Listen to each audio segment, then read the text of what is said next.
片付けくらいしかできない能なし嫁なんだから、さっさとやりなさい。台風で荒れに荒れた農地の後片付けを私一人に押し付けた義母。私はその言葉に我慢の糸がプチンと切れ、義実家を出た。片付けくらいしかできない能なし嫁が出て行ったとしても、きっと何の影響もないに違いない。しかし、現実ではそうではなかったということに、夫と義母が気づくまで、そう時間はかからなかった。義実家の農家は、私が出て行ったことで、大変なことになってしまったのだ。私の名前はひろみ。経営コンサルティングの仕事をしていたが、結婚を機に退職し、今は夫の頼みで、義実家の農業を手伝っている。30代になりたての私は、仕事が一番楽しい時期ではあったが、愛する夫や優しくしてくれる義家族のためなら、と退職を決心した。これからは夫を支えるべく、気持ち新たに一から頑張ろう。そう思って嫁いだのに、まさかあんなことになるなんて。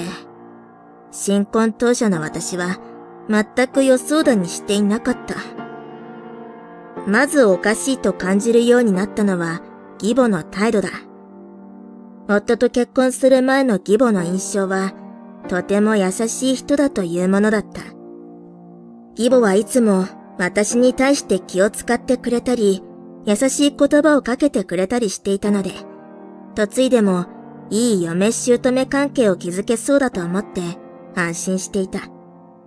しかし、いざ夫と結婚して同居するようになると、義母の態度は一変。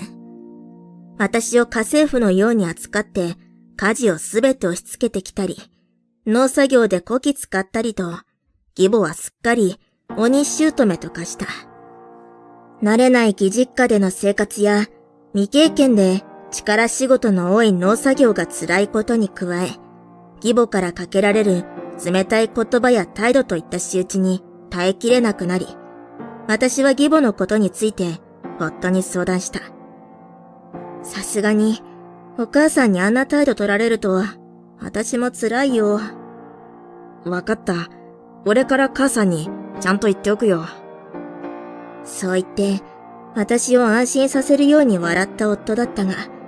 実際には義母をやんわり諌めるだけ。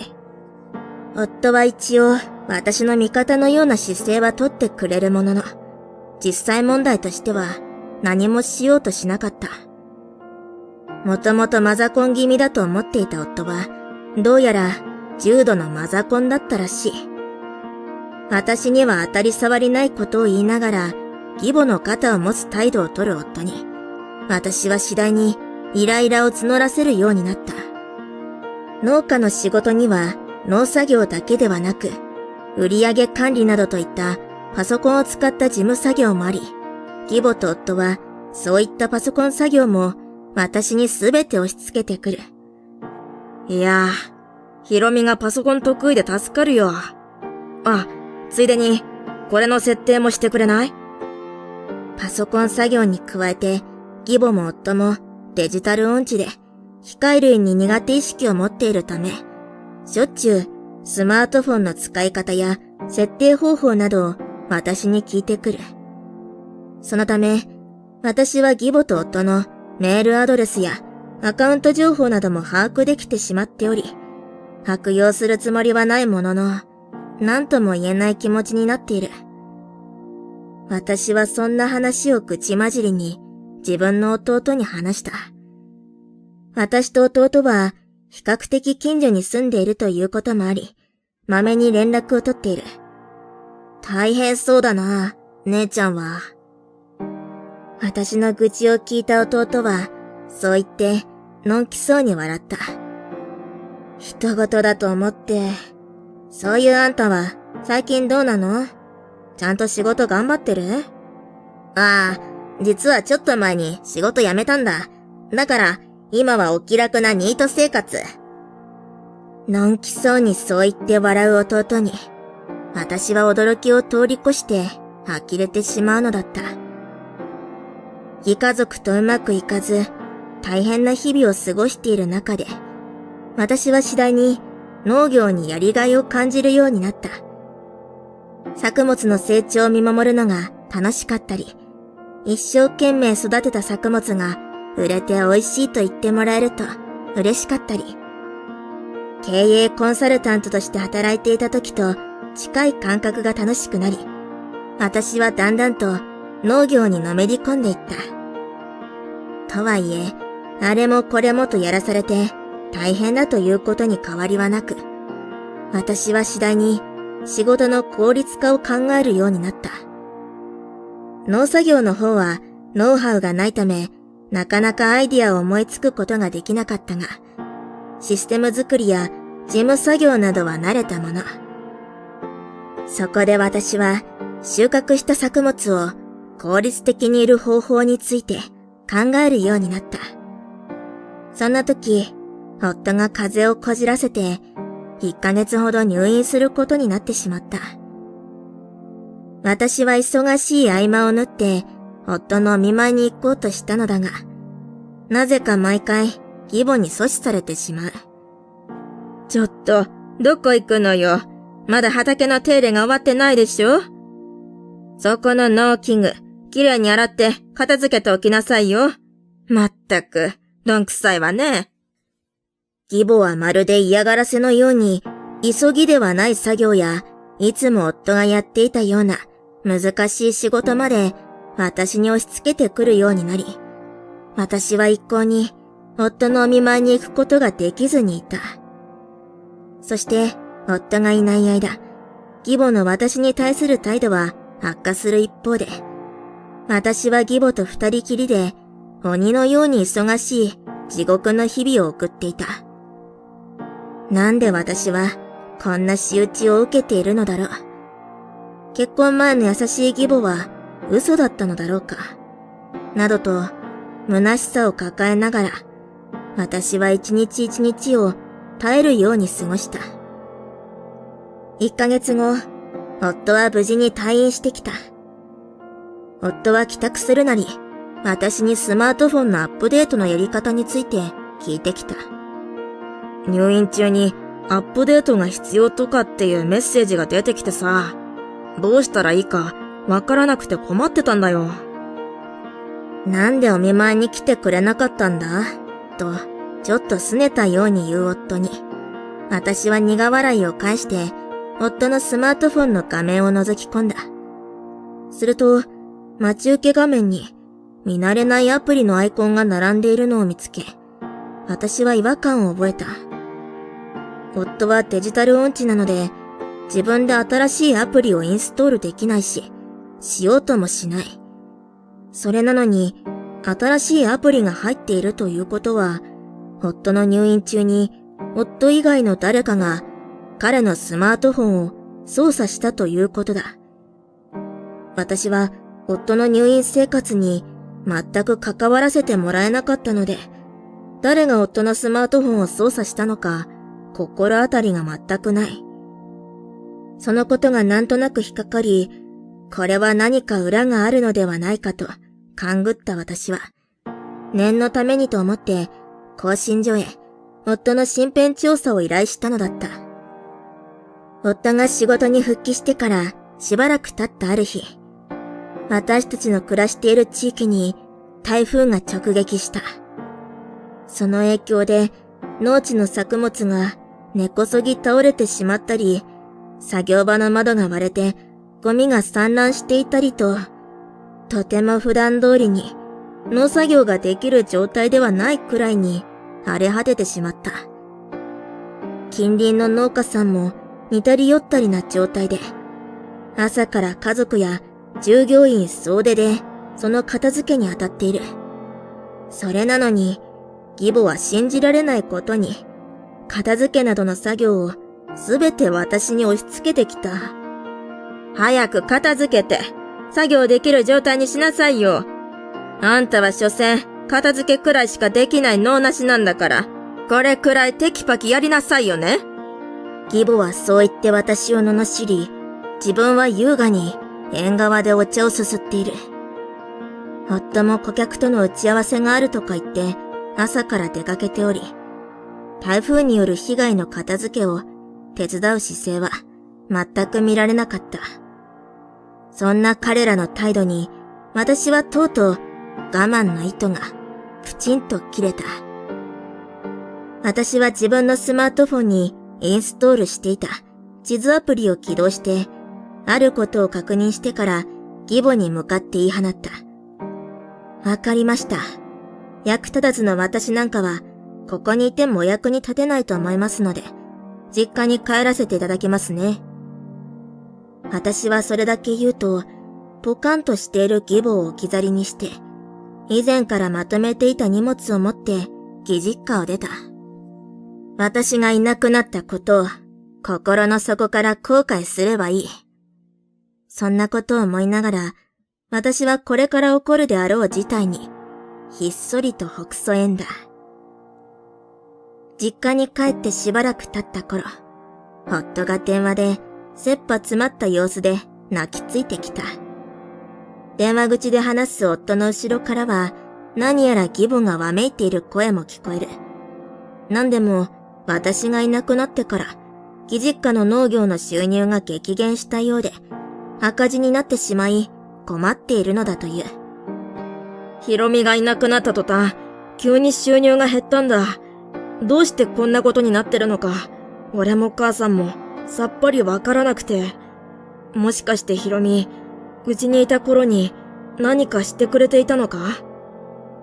首をかしげながら、さも不思議だと言わんばかりの態度で言った夫に、私は改めて失望した。予想はしていたが、夫は私に仕事を何もかも任せておきながら、実際の私の仕事ぶりを何一つ把握していなかったのだ。私は苛立ちや悲しみを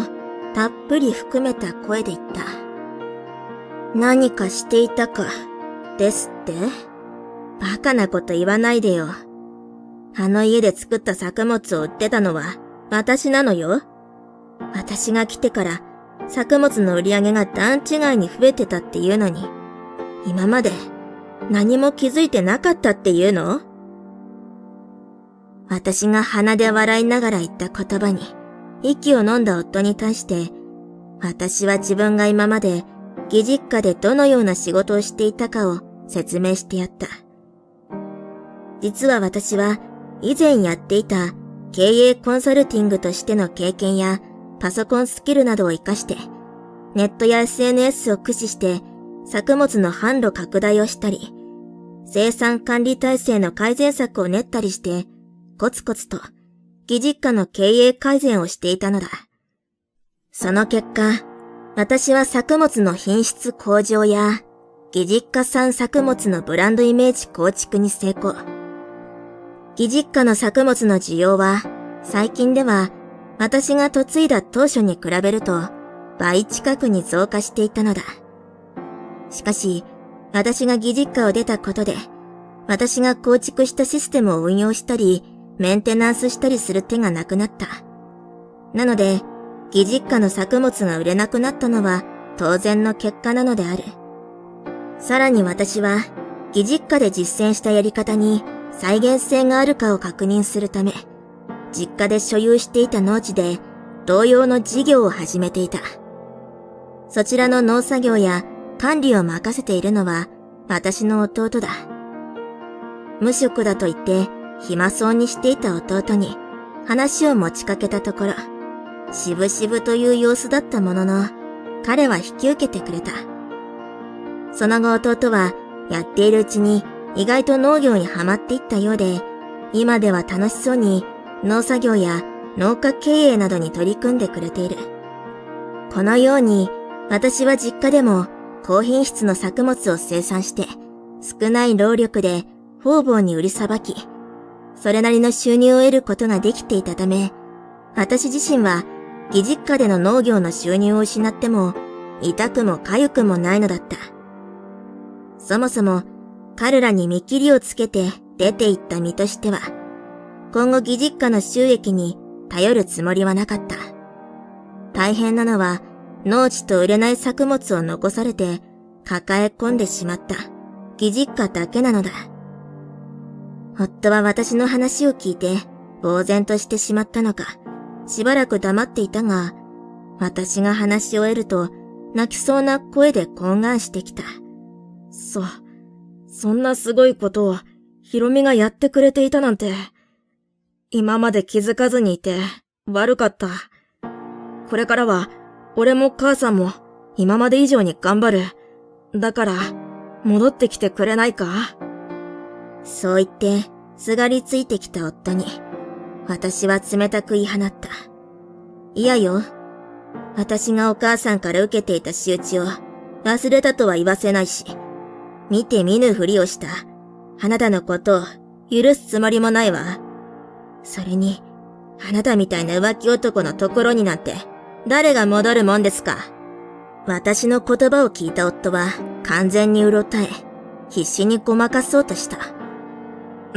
なんでそれを？いや、違う。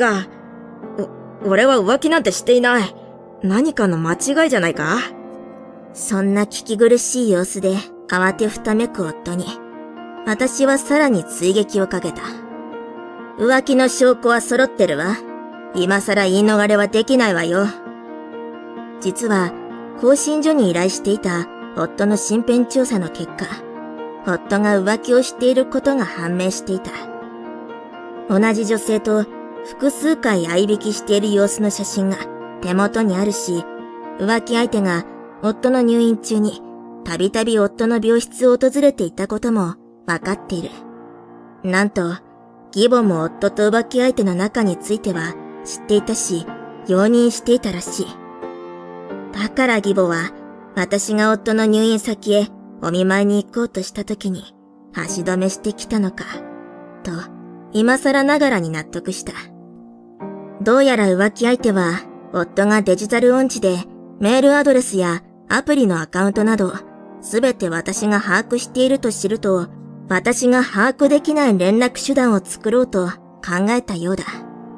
そこで例のメッセージアプリを夫のスマートフォンにインストールし、そのアプリで連絡を取り合っていたらしい。そのことを知った私は、夫にスマートフォンのメンテナンスをすると言って預かり、逆にそのメッセージアプリを開いて、夫と浮気相手のやりとりを確認し、データもコピーした。夫はアカウントやパスワードを使い回す癖があったため、いくら私の知らない新しいアプリだとしても、簡単にログインすることができたのだ。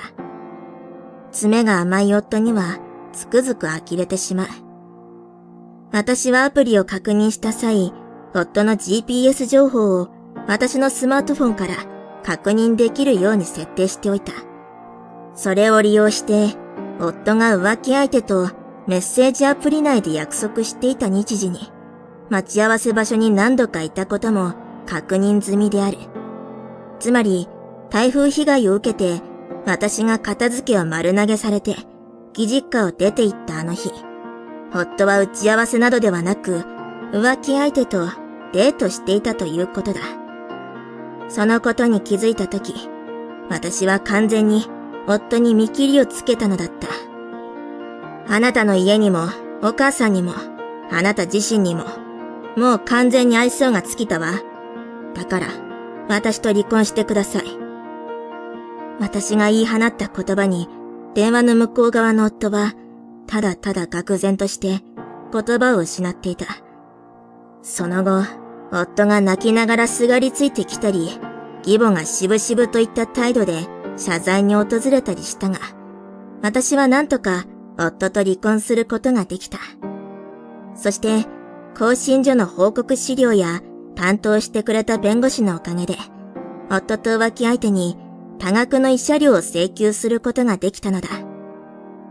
風の噂で聞いた話によると、慰謝料の支払いで大金を失った元夫は、浮気相手にも逃げられたらしい。そして元夫は、失った分のお金を取り返すために、義実家の農業を盛り返そうとして、自己判断で高額な農作業用の機材を購入したそうだが、うまく使いこなすことができずに、借金を背負ってしまったらしい。そのうち、経営が立ち行かなくなった義実家は、泣く泣く農家を廃業。家も農地も売り払う羽目になったという。今、一文無しになった元夫と義母は、古くて狭い借家で、生活に苦しみながら、なんとか暮らしているらしい。一方の私はというと、義実家の農業で構築して、実家で弟と一緒にブラッシュアップしたパソコンスキルと農業の組み合わせを他の農家さんにも展開したり、寂れた商店街の復興事業に取り入れたりして、フリーの経営コンサルタントとして働き始めた。地域の発展に貢献しながら自分の手腕を活かせるこの仕事は、私にとってまさに転職だと思う。元夫と結婚していた間に比べると、はるかに高い満足感を得ながら、毎日楽しく過ごしている。